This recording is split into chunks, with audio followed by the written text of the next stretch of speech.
It was one of those perfect Saturday mornings in Willow Creek, the kind where the sun feels like it's GIVYing you a high five and the breeze carries just enough warmth to make you forget your inbox. I was out at the East Side Park, unloading a glorious haul of meat from my truck with my teenage daughter, Lily, who was miraculously not glued to her phone for once. Brisket, ribs, chicken thighs, slathered in my secret marinade today, was going to be a barbecue for the ages. I'd booked the park's grill pit a month ago through the town's app, so that baby was mine all day. Lily, popping her gum and half-scrolling, smirked as I arranged the coals like some ancient barbecue shaman. "Dad, you know this is going to start a riot, right?" she said, already aiming her phone at me. I waved her off. "Relax, kid. It's just ribs, sun, and some tunes. What's the worst that can happen?" Famous last words. She snorted, panning her camera. "Say hi to the internet, Dad. Hashtag meat mayhem incoming." By noon, the grill was singing, smoke curling up in proud, fragrant spirals, broadcasting to the whole park that meat wasn't just food, it was life. That's when I spotted her. Susan Caldwell, VY sore pulled low, polo shirt tucked into yoga pants, clutching a clipboard like it was the Declaration of Independence. She stood at the edge of the grassy knoll, lips pursed, jaw tight, surrounded by a grim posse guarding tables piled with kombucha, raw beet salad, and vegan zines. The Willow Creek Vegan Harmony Meetup, I realized, squinting across what now felt like a battlefield. They'd booked the gazebo 50 feet away, and nobody, neither me nor the app, had flagged the conflict. Susan stormed over, flip-flops slapping with righteous fury, and planted herself 3 feet from my grill like she was negotiating a hostage crisis. "What do you think you're doing?" she snapped. I blinked, spatula in hand. "Grilling." Her eyes narrowed. "You're poisoning a community gathering with carcinogens and animal suffering." She waved at the smoke like it was mustard gas. "We're celebrating ethical eating, and you're VY-OLADing our peace with your dead flesh fumes." Lily, already filming, whispered in her phone, "Folks, we've got a level 5 Susan in the wild." I pointed to the reservation sign bolted by the pit. "I booked this spot fair and square. Not my fault your quinoa party's downwind." Susan's face went tighter than a drum. "This is aggression. I'm calling the sheriff." I chuckled, flipping a rib. "Go for it. Tell him I'm guilty of first-degree flavor." She stomped off, rummaging through her tote for her phone, muttering about air purity and public health codes.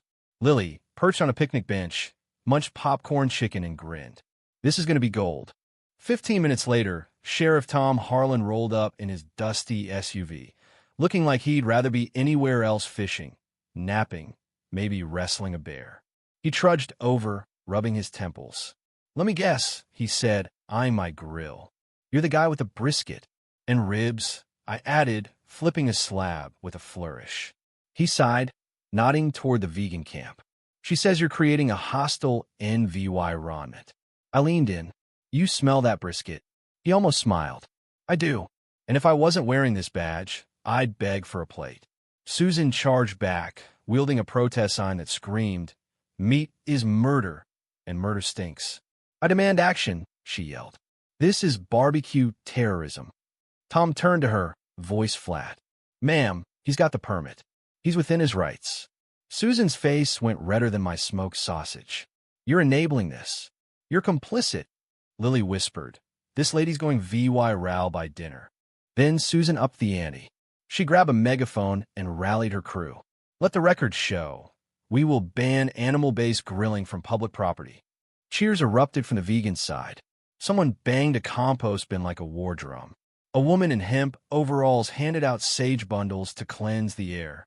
I muttered, "Let him try," feeling like a meatloaf VYing gladiator in a suburban coliseum.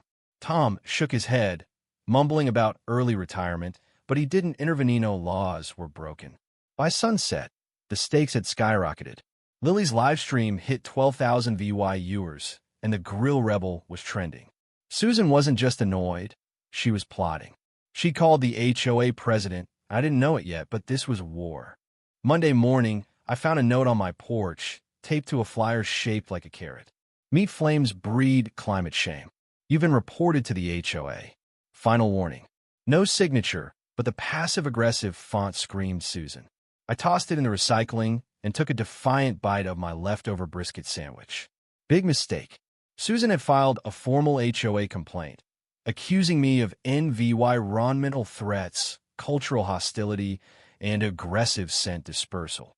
By Wednesday, I was summoned to a special HOA meeting in the community rec center, where retirees usually played pickleball. Now it was a courtroom. Susan stood up front, next to a projector flashing her slideshow. Barbecue tyranny. How grilled flesh DVY'd us. She accused me of turning the park into a smell battlefield, destabilizing air quality, and bizarrely stressing someone's parakeet into a molt. She unveiled Ordinance 37C, a proposal to ban meat grilling within 50 feet of ethical gatherings. I stood clearing my throat. Look, I'm not here to fight kale. I just like ribs. I've grilled here for years, no issues. This isn't aggression, it's aroma. Lily, filming from the back, yelled, "Louder for the live stream, Dad." That got a laugh, and I felt the tide shift. The community split. Susan's Leaf Legion pushed meat-free petitions, while my Smoke Squad printed shirts with my face and Smoke 'em Joe in cartoon flames. Lily sold 50 in 2 days, buying a megaphone that arrived via drone. I wasn't backing down. I planned Operation Smokestorm, the smokiest barbecue protest Willow Creek would ever see. Saturday's event was a meat lover's Woodstock. Pop-up tents lined the grass. Neighbors unveiled hidden smokers, and we served pulled pork, brisket, even bacon brownies. But Susan's vegan meetup showed up, too, in green hoodies chanting, "Beans, not beings." Things stayed CIVYL until one of Susan's followers dropped her flyers near a pork stand and got offered a rib. She recoiled. The vendor laughed. Susan snapped, storming into the grill zone with a biodegradable bullhorn. This is olfactory oppression. I stepped up, apron grease stained. "Susan, you don't like the smell? Move upwind. Don't like the food? Don't eat it. You can't ban my traditions because they clash with your tofu shrine." She pointed skyward. "Not when your traditions harm public health and spiritual balance." Sheriff Tom arrived, muttering about a grill riot call. He checked my permit laminated, airtight, and shrugged. "No crime here, unless someone's lobbing tofu grenades." Then Frank, Susan's ex-husband, rolled up in a V-Vintage truck, wearing a meat is meaningful shirt. He shook my hand like we were war buddies and handed me a folded paper. "Old HOA clause," he said with a wink. "Your golden ticket." I read it, eyes widening. Game on. The next HOA meeting was pure chaos, like a courtroom drama where everyone's unhinged. Susan's PowerPoint, Willow Creek's Path to Purity, feature pollution pie charts, and a blurry photo of me flipping a steak with malicious flair. She slammed a jar of ash on the podium. "This is his carnage." Then a Tupperware of lentils. "This is the future." I stepped up, holding Frank's laminated charter. "This 1994 HOA Clause Article 12, Section 4 protects culinary traditions as cultural identity." Susan's ordinance is dead on arrival. The room buzzed. Lily whispered, "Mic drop." Susan lunged for the paper.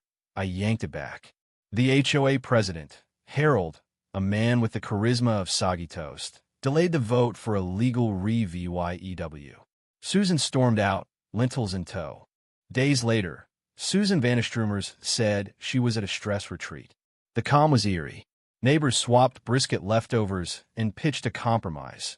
2 festivals, 1 park, same day.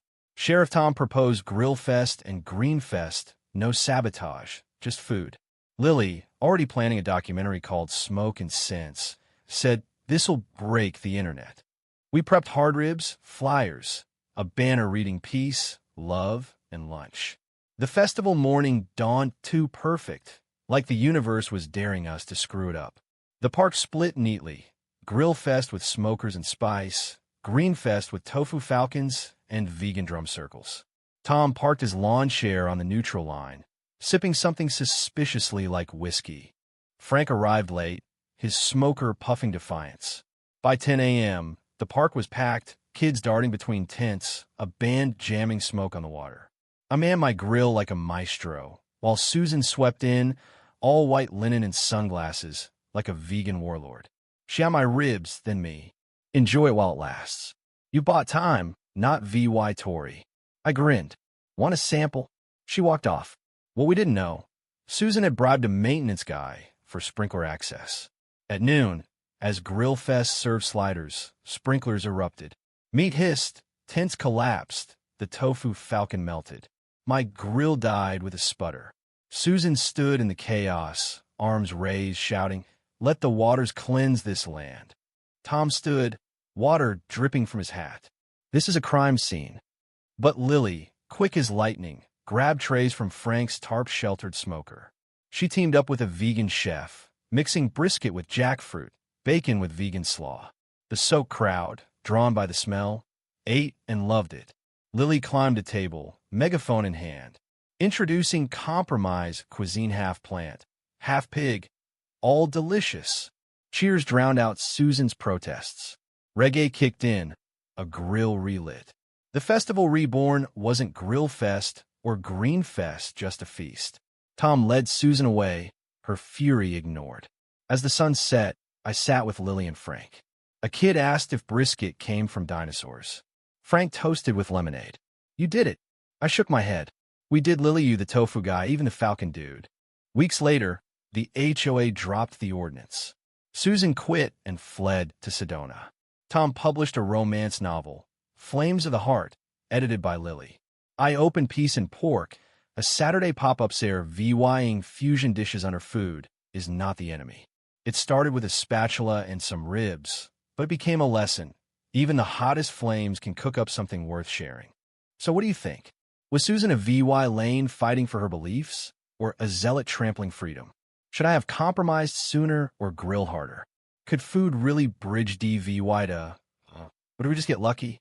Drop your take below, smash that like button, and subscribe. Let's keep this fire burning.